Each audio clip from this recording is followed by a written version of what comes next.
The essence of education has for long been equipping individuals with the tools that enable them to become productive members of society.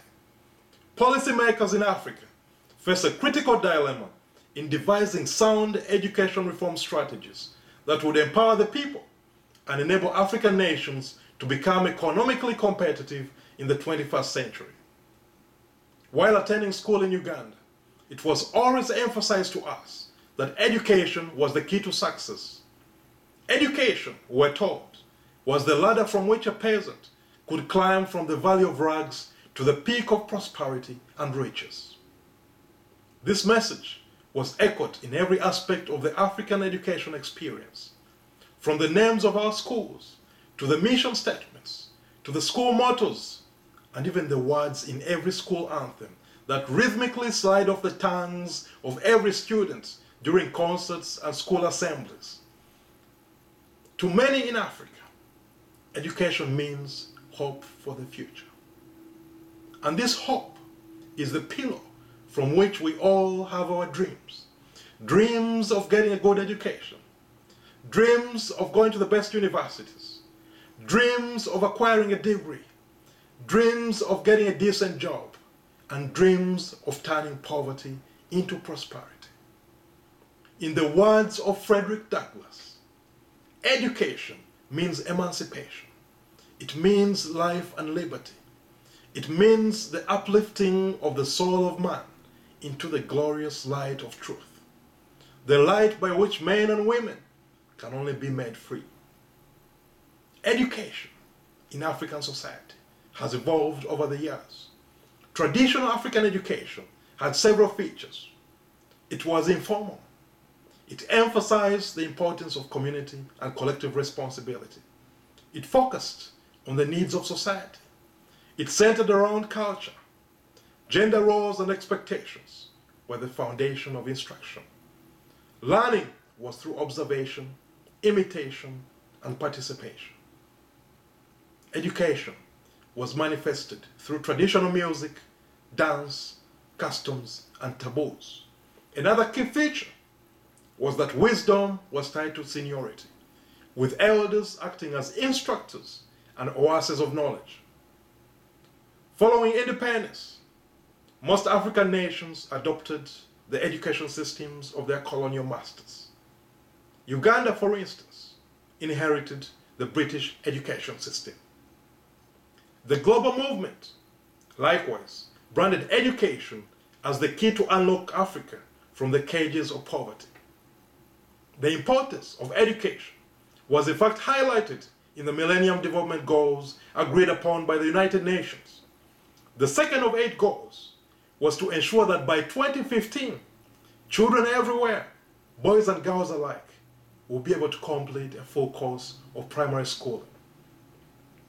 Western education is, in other words, intellectual aid that continues to be offered to Africa with the promise that it will eradicate the endemic hunger and nourish our deficiencies, manifested as underdevelopment, manifested as poverty, manifested as disease, cultural conflict, and political instability.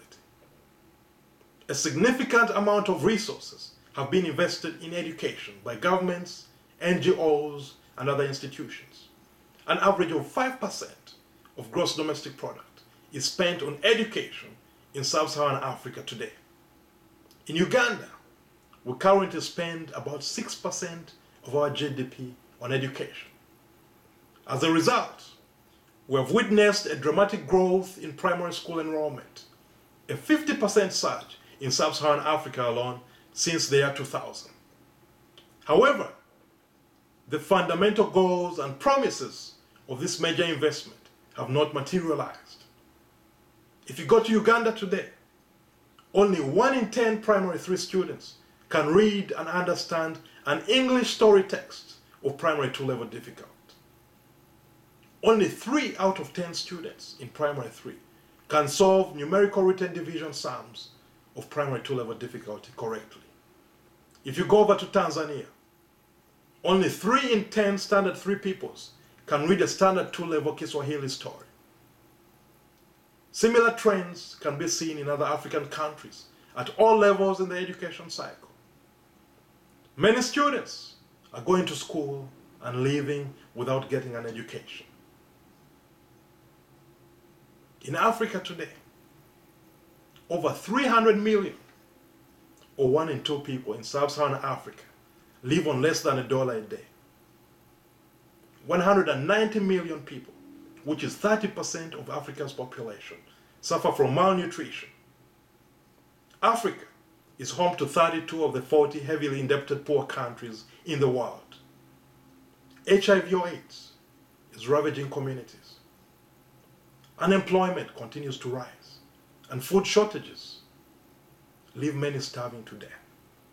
Hope has turned into hopelessness.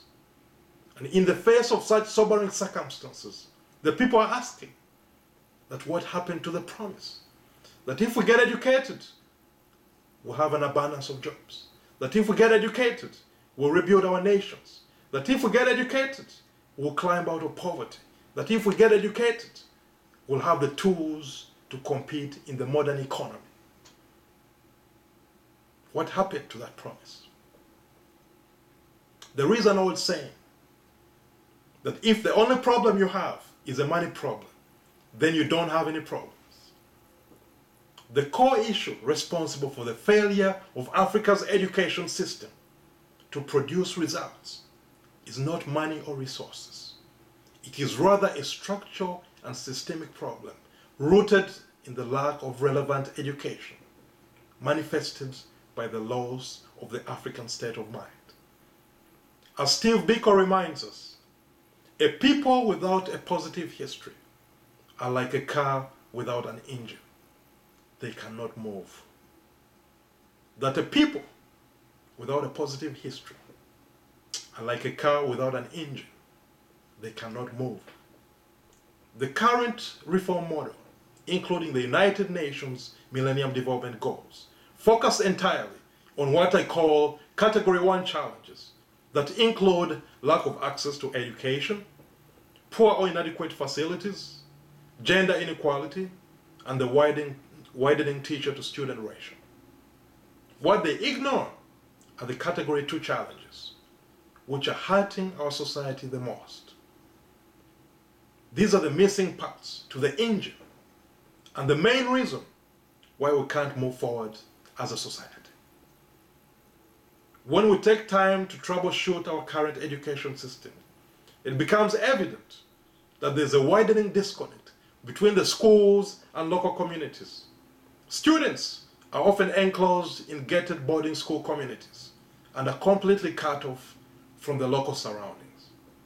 The consequence is fundamental transformation of the mind, an often damaged psyche of the students to have a negative perception of the conditions and the environment in which they lived prior to education. The current education system facilitates psychological deruralization and has significantly contributed to the expansion of the rural-urban divide. Educated Africans become misfits in their natural habitat, particularly the rural communities. This has been particularly damaging and catastrophic because the fabric of Africa's economy, society, and livelihood, particularly agriculture, has its roots anchored in the rural communities. Secondly, the current education system fosters outright neglect of African culture. In the colonial and post-colonial era, education was viewed as the glue that would bind together people of diverse culture into a nation state and construct a spirit of nationalism.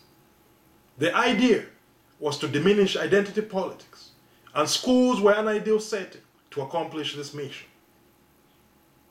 School was a place where a child could go and take a bath and come out cleansed of all traditional culture.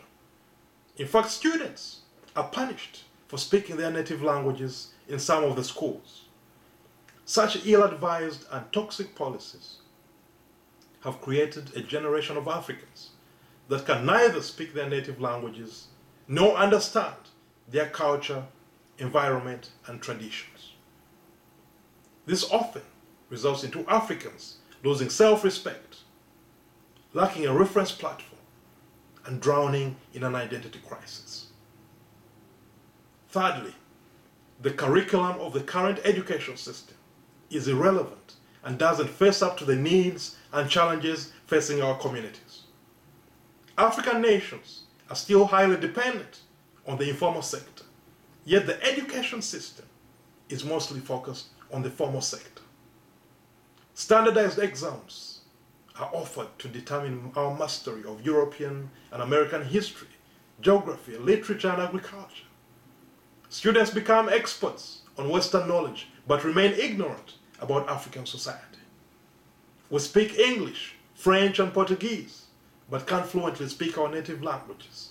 We're experts in the literary works of Shakespeare, Mark Twain, and Charles Dickens, but are clueless about the works of Ngugi wa Thiong'o, Chinua Achebe, or Wole Soyinka.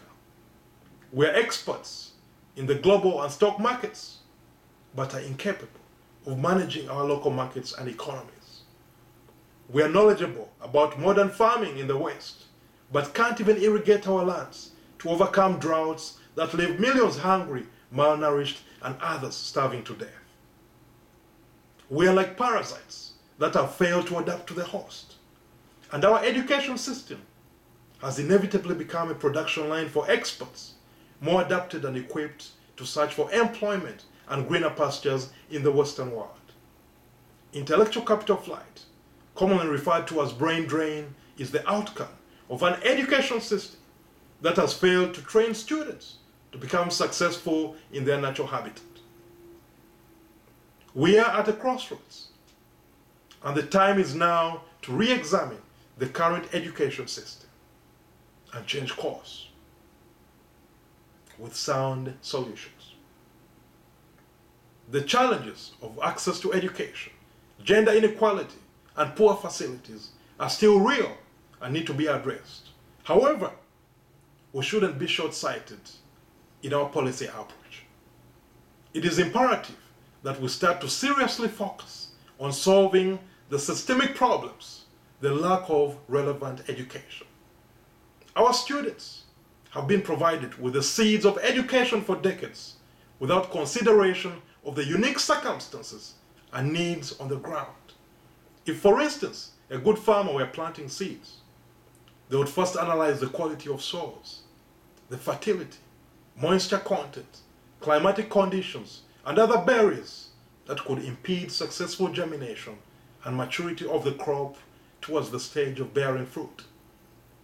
The question we should be asking is how we go about planting the seeds of the promising young human capital in Uganda, in Kenya, Tanzania, and the rest of Africa into the right soil to maximize our yield. First, we need to step away from the inherited education system modeled on the needs of industrialization. We need to step away from our education system, which is modeled on the needs of industrialization, to bridge the vacuum that has emerged between the educated minds and the local communities. This can be done by incorporating community service and independent learning projects in the school curriculum that would enable the future generation to harvest the knowledge in these communities that has been accumulated over the centuries.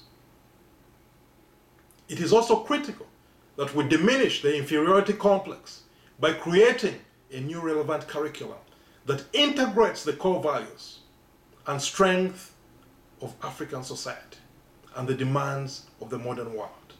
A curriculum we can refer to as our own, tapping into our human capital, our natural resources, and blending African knowledge, societal needs with contemporary education in our pursuit for excellence. African languages, literature, arts, and cultural heritage are critical ingredients of the African state of mind and have to be taught. Thirdly, we need to specifically tackle the problems endemic in our society head-on by offering classes earlier in the education cycle that are pertinent to these challenges. Africa presently has 4 critical challenges: hunger, HIV and AIDS, unemployment, and social unrest. Education is an effective weapon that can be used to wage war on these vices. Classes in agriculture, healthcare with emphasis on HIV and AIDS, technical skills training and industry, arts and crafts, leadership and conflict resolution will be effective at dealing with these problems and will equip the future generation with tools to face these challenges. It is also imperative that our nations aggressively invest in training teachers to act as knowledge vessels that constructively guide students through the quest for knowledge, channeled towards innovation and problem solving.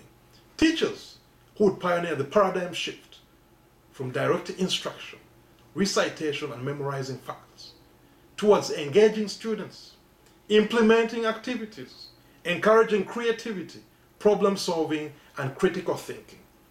Teachers who guide and observe while enabling students to construct their ideas and concepts. It is time to put an end to harvesting experts at passing standardized tests in the current factory brand of education, while many brilliant minds go to waste. Over the years, we as a society have reaped what we sow. Time and again, we have simply scattered the seeds across the fields, the seeds of an irrelevant and ineffective education system. Some of the seeds fall on the rocks. They grow and the sun dries them. Some of the seeds fall in the weeds and they are outgrown by the weeds. Some of the seeds fall on the paths and are eaten by the birds.